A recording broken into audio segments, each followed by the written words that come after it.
We are now going to explain little more on a design approach in various different aspects, not necessarily engineering point of view. It may be from a different design point of view for facade system. Linear analysis, the design process is, we'll be explaining the design process here.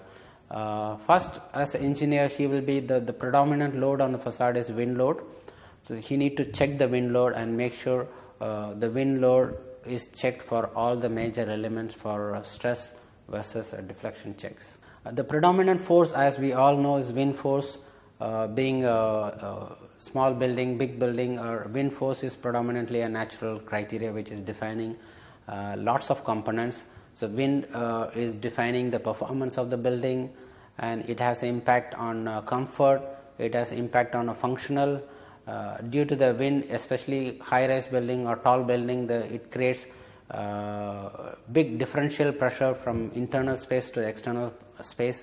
And perception is something related to the occupants. If the occupants feel is that it is moving too much, then they don't feel comfortable, and it is a safety aspect. So the wind is giving multifaceted aspects to the engineering design. And continuing with the wind pressure on the facade, mainly on the high-rise buildings, it has other secondary effects. It may sometimes also defined by the geometry. If the building is circular or some curved, we all know, like engineers' understanding is the wind is flow smoothly on the circular building as compared to the square building. And it has a peak pressure. The engineer should know where is the peak pressure, and it may not be non-linear. The building, when it goes taller and taller, the pressures are not linear, and if there are a situation, the wind tunneling happens where the buildings are spaced closely. Wind is giving a lot of challenges depending on the elements. The wind pressure facade has different elements, as mentioned before. It could be the wind is different at the entrances, which is impacting on the entrance facades. Canopies, or those sheltering the entrances, has a different aspect. When it comes to roof, the roof design is controlled by the wind, and there are a lot of shades, building corners. It may be large openings on the buildings, like access doors, or maybe places where the building has a corner openings. These wind pressures are critical.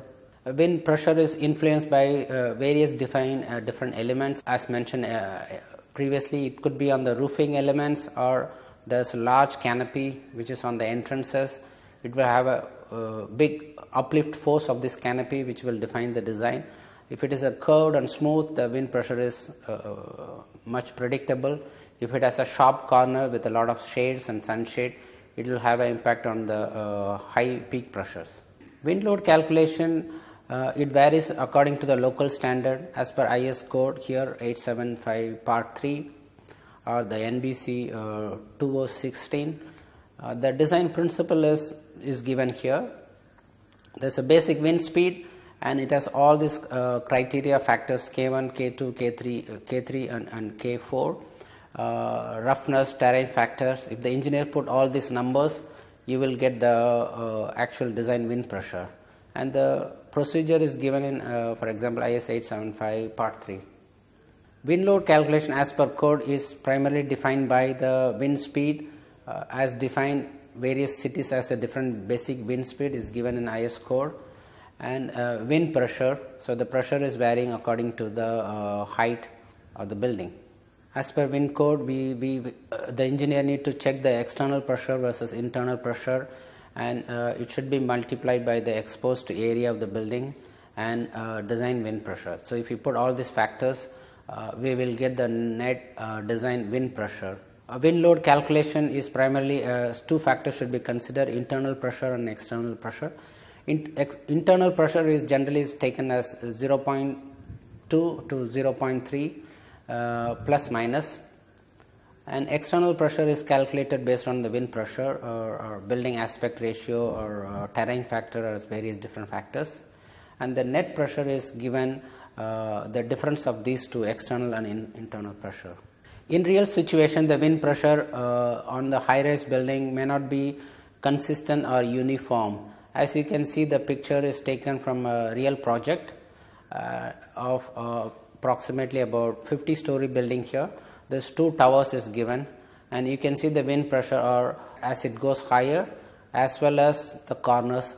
The corner wind pressure is much higher, and the central portion is given in orange color is of a different pressure, and the roofs, all the corners, because this building has a lot of sharp corners, the pressures are much higher on the corners. It's sometimes not linear. You can also see the wind patches here is even higher at the lowest podium level. This is showing a wind calculations done as a typical high-rise building as per IS 875 Part 3. This picture is showing wind pressure is done from the wind tunnel testing. Wind tunnel testing is, as engineer may be familiar, is different from the codal based analysis. The building model, physical model is being checked in wind tunnel, and the pressure is derived from the actual physical model study. And as you can see, the pressure is not linear. Generally the red patches is a high wind pressure, and the red patches is across the building spread here. In this building, the red patches is even visible at the lowest level here, which primarily saying engineer may not assume everything is linear. So it could be non-linear. The height pressure even very high at the bottommost here, and this buildings is 4 towers on the particular site spaced. It's spaced very closely. The pressures are very high at the corner. So it's a real case conditions is taken from the actual project. The wind pressure may not be linear, it may be varying across. So this has a challenge for engineers to design the system which suits for all different criteria, at the same time is optimized design. The engineer should be familiar little on non-linear analysis for facade being a glass panel or framing elements, because the pressure is varying, and the framing elements or supporting framing, it could also be a slender elements. Hence, non-linear analysis on a facade engineering is part of all the design process. What is structural framing? The structural framing essentially supporting the cladding panels being a glass or cladding. The terminology used, mullion is considered as main verticals or runners. It's spanning on the longer side. Transom is called as horizontal framing elements, which primarily spanning on the shorter span. Sill and head section is given for wherever the joint is happening here. And all these elements put together and act as a facade system, and it should resist lateral wind load and dead load as well. The structural framing is what you can see, the framing around the glass panel or cladding panel is a framing, and in this system it is prefabricated system. So the framing, what you can see, the green color is spanning from floor to floor. This is the height of the member which need to be structurally engineered. And the member which is spanning on the longer side, which is generally the floor height member, need to be checked. If it is a window system, the member spanning from top to bottom, which uses a simple beam bending theory. To check predominantly should be checked for bending and check for deflection.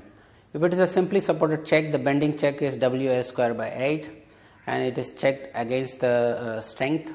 And if it is simply supported, the deflection check is simple bending check like 5WL power 4 by 384 EI. So this all simple bending check if it is a simple window system. So the engineer should be aware of its section and allowable stress and the span. And if the facade system is for a commercial building, or it is a curtain wall system which is spanning across the floor on the envelope, then it should be checked for continuous beam theory which is spanning across the floors. Then it could be simple hand check, or it may need a computer structural analysis. So the principle of checking is the same. So the engineer need to find the bending, actual bending moment, and with the section modulus, the engineer will check what is the resistance versus actual. Then he will define the pass fail criteria. On the deflection check for a continuous is maybe the simple beam analysis not enough. The computer analysis will help you for the actual deflection. Here in this case is a curtain wall facade system. The beam elements is spanning on a much taller height here. It could be 8 to 10 meter if it is a double height entrances or lobbies. Here still the simple beam check is valid. Only difference here, the span is quite tall. Then maybe buckling here as combined check is essential on this case. Like a frame analysis, we have to do the thickness analysis or stress analysis. Again is a linear. For glass, generally the code is checked from this code or many different international codes. If it is edge supported or all the 4 sides supported, you use 4 sides supported, or if the glass is only 2 sided supported, the thickness and checking has a different formula. Thickness and stress checking is for as far as a linear method on 4 sided supported glass is using plate design element theory if it is 4 sided supported, and it is checked either using the Codal based STM A1300 is quite commonly used, or it can be other standard using a plate theory formula. This is derived from the plate theory formula. The code has given a graphic which is based on the span, the plate length and wind pressure. It will give you the glass thickness. Thickness for the glass, for glass design mainly it is defined by the wind loads, and it will define the glass based on whether framed support or point support. Here we are checking for a glass point supported. When the glass is supported on only 4 points rather than framing support, this is defined by the 4 point supported, which is using a plate theory, but it is may need a computer analysis. As glass is supported on a point supported like a frameless glazing, or sometimes is used for the skylight and roof application, you need to check for finite element or nonlinear analysis, so that the glass is only supported on the 4 points, so there is no overstress on the points, and the glass is able to withstand without making a failure of the fixing or a glass panel. And this generally used a plate theory. Because of the finite element analysis, it needs some computer analysis. And there are application facade is used like a skylights, balustrades, canopies, and here this is used for a roofing application. Here is used for entrance facade. Is held by the tension rod. You can see it is primary member, secondary beam. Here the steel design will applicable. Design of glass supporting system. Here the glass comes in various different forms. It is framed system here, or it is here is called frameless point fixed system here. It depending on the system here. Here it is cable net facade tension system here, as seen in Mumbai Airport Terminal T2, and here it is a panelized system here. And primarily this is showing a framed curtain wall system or a frameless glazing system. Previous slides we have seen framing design, glass panel design, cladding panel design. From these slides we will show you fixing and bracketings. Facade systems, framing elements or supporting system need to be secured to the building here. So there are various ways it can be fixed. As mentioned earlier, the facade system is not a cast in situ. There are different materials bring to the construction building and is fitted to the different levels. Hence, fixing is one of the primary criteria which is has a structural impact. The fixing system, structural engineer should be aware, and the engineer should be understanding the importance of the fixing system. The fixing system of the curtain walls, glazing, cladding, any system need high level of robustness, integrity, good safety factors, and it allow building movements. In terms of design principle, this can be defined like it should directly transfer the loads, any fixing system. It should be structurally efficient. The fixing bracket cannot be over design or too much bigger size, oversize. It cannot fit into the interface detail, and the fixing bracket should allow for building movements or rotation, and it should be ease of fixing to the within the skills of those at the site, and it should be simplicity in terms of detailing it, and it should able to interface with the building appropriately. As you can see, there are many different ways of fixing system here. This fixing system here, it shows at the bottom left hook bracket which is fixed with another bracket here. So this is one way of fixing here. This is good for large building movements, sway, and used in a seismic zone, so that the fixing detail is such that it is not giving additional rigidity or additional moment to the framing fixing. And there's another way of fixing bracket here is two panels are fixed with the side fixing bracket detail, and it is hooked on to this floor mounted detail here. This is another good way of fixing here. It is allowing good floor movement and sideways, so that there is no additional bending to the framing elements here. And there is another simple way of fixing bracket here is it is a simple L bracket detail which is bolted to the back of the framing detail here. This do not allow so much of building sway here, which is imposing little more fixing restraint here. These brackets can be used on a moderately height of the buildings, not very tall and slender building.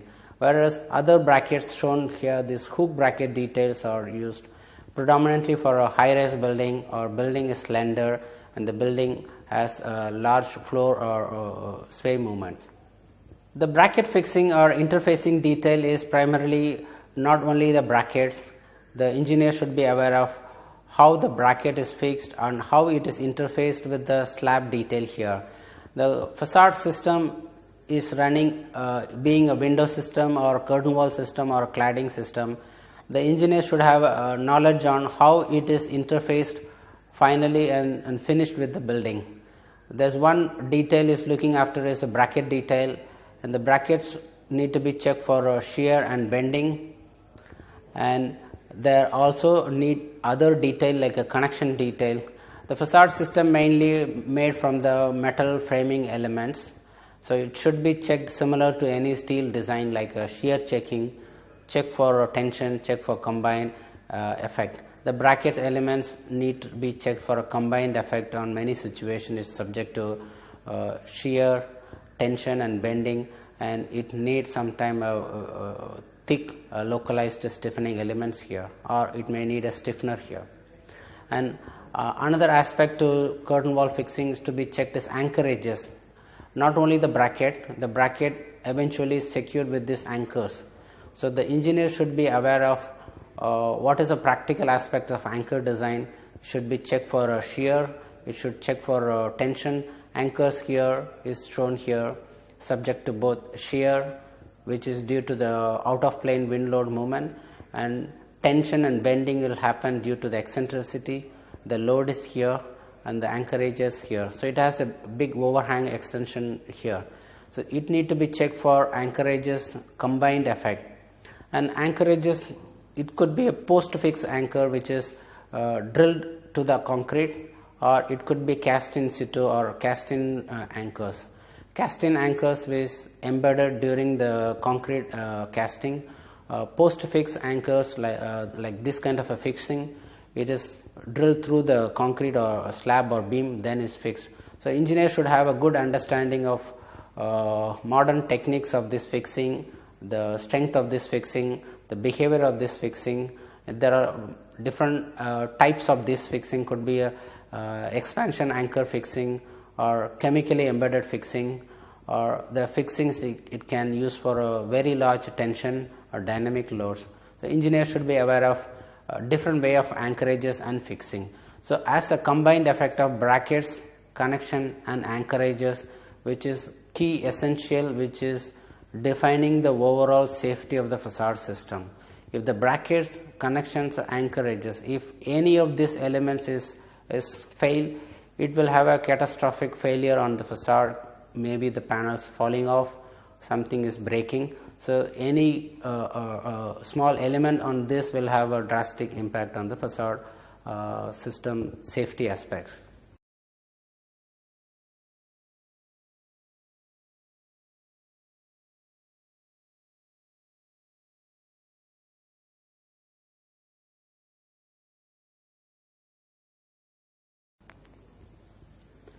With this, we end this session. Thank you.